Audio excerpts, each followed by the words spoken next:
បាទសួស្តីអ្នកទាំងអស់គ្នាថ្ងៃនេះខ្ញុំធ្វើការ review បង្ហាញតើតើរថយន្តដែលកំពុងតែចាប់អារម្មណ៍ខ្លាំងក្នុងប្រជាណាចក្រកម្ពុជាបាទនេះគឺជារថយន្ត Mazda EZ6 បាទដែលខាងបាទ NN Auto គាត់បាននាំចូលក្នុង showroom របស់គាត់មុនគេបង្អស់បងប្អូនបាទ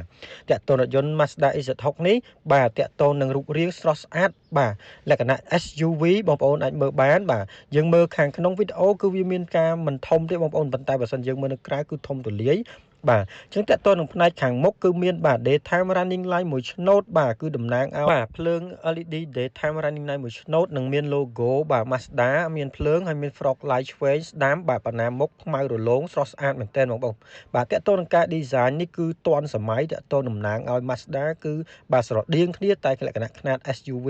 បាទវា copy បាទ Mazda EZ6 បងប្អូនណាបាទអញ្ចឹងស្រស់ស្អាតមែនទែនហើយតើតើនឹងកន្លែងកញ្ចក់បាទកន្លែងកញ្ចក់នេះគឺគេអត់ធ្វើលក្ខណៈកញ្ចក់មើលដូចយើងទូទៅទេគឺគេធ្វើលក្ខណៈកាមេរ៉ាតែម្ដងបាទទីទៀតខ្ញុំនឹងបង្ហាញបងប្អូននៅផ្នែកខាងក្នុងហើយតើតើនឹងដៃទ្វាគឺដៃទ្វា flash door បងប្អូនអញ្ចឹងឡានអគ្គិសនីជាទូទៅគឺធ្វើបែបនេះហើយតើតើនឹងកញ្ចក់គេគឺធ្វើលក្ខណៈ slide បងប្អូនបាទកញ្ចក់នេះគឺ slide តែម្ដងហើយផ្នែកខាងក្នុងបាទកៅអីចុចអូតូក្តៅត្រជាក់ម៉ាស្សាបងប្អូនណាបាទទំនើបមែនតើហើយតើតើនឹងការ design ពណ៌អីគឺគេ design លក្ខណៈខ្មៅលាយបាទលាយដោះគោអញ្ចឹងមើលទៅស្រស់ស្អាតលក្ខណៈ premium តែម្ដងតើតើនឹងឡាននេះបាទអញ្ចឹងផ្នែកខាងក្រោយក៏ធំទូលាយបាទហើយតើតើនឹងការ design ផ្នែកខាងក្រោយនេះគូខាងក្រោយគឺលក្ខណៈមួយឆ្នោតបាទដែលមាន LED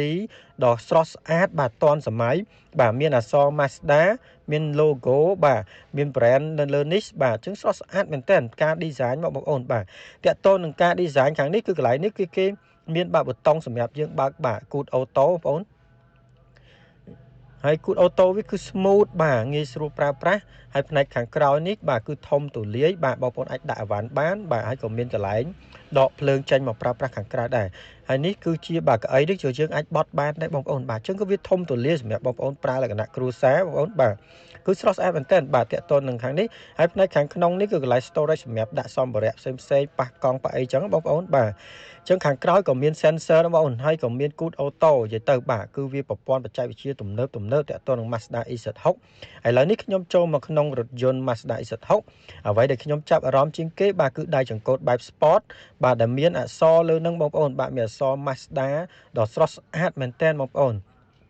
ហើយតើតើនៅចំណុចសំខាន់បំផុតគឺចំណុចបាទនេះគឺកញ្ចក់បងប្អូនកញ្ចក់គេគឺគេអាប់ដេតថ្មីគឺគេអត់ប្រើលក្ខណៈកញ្ចក់ដូចយើងទេគឺលក្ខណៈកាមេរ៉ាតែម្ដងស្តៀងទៅនឹងបាទរថយន្តទំនើបដូចជា Avatar បងប្អូនណាបាទរថយន្ត Avatar គេប្រើលក្ខណៈបែបនេះដែរបាទហើយ logo បាទគេប្រើអក្សរ Mazda ដៃចង្កូតស្រស់ស្អាតកន្លែងនេះគឺ wireless charge បាទមាន storage បាទសម្រាប់ដាក់ដបទឹកអីហើយអេក្រង់នេះគឺអស្ចារ្យតែម្ដងបងប្អូនតែលាតសន្ធឹកបាទរហូតដល់26អ៊ីង 5K គឺអែមមែនតើបងប្អូនសម្រាប់បងដែលចាប់អារម្មណ៍តក្កណៈប្រើប្រាស់យន្តលក្ខណៈ entertainment បាទនៅការមើលវីដេអូការប្រើប្រាស់ស្ដាប់ចម្រៀងគឺកាន់តែមានភាពស្រស់ស្អាតទាន់សម័យពីព្រោះតែរថយន្តនេះ design មកគឺស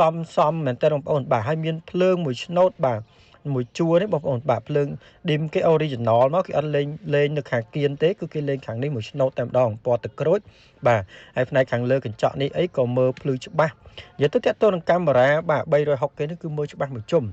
បាទឥឡូវនេះខ្ញុំចូលទៅក្នុងបាទកម្មវិធីអេក្រង់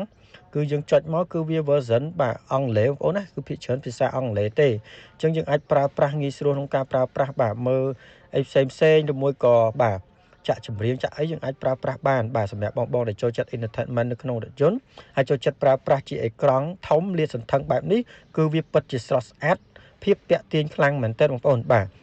អញ្ចឹងមានកម្មវិធីជាច្រើននៅក្នុងអេក្រង់នេះបាទបើយើងមើលពីផ្នែកខាងក្រោយទៅគឺវាលាតសន្ធឹងខ្លាំងណាស់តើតើអេក្រង់គឺចំណុចសំខាន់បំផុតហើយកន្លែងកណ្ដាលនេះក៏មានបាទម៉ាស៊ីនត្រជាក់សម្រាប់បាទ passenger ខាងក្រោយបាទហើយកន្លែងនេះគឺយើងអាចបើកលក្ខណៈ sky view ផ្នែកខាងលើបាទបើកបិទ sky view ផ្នែកខាងលើពីមុខទៅដល់ក្រោយបងប្អូនគឺលាតសន្ធឹងបាទអញ្ចឹងសម្រាប់បងដែលលក្ខណៈគ្រួសារដំណើរកម្សាន្តបាទចង់បានរថយន្តលក្ខណៈ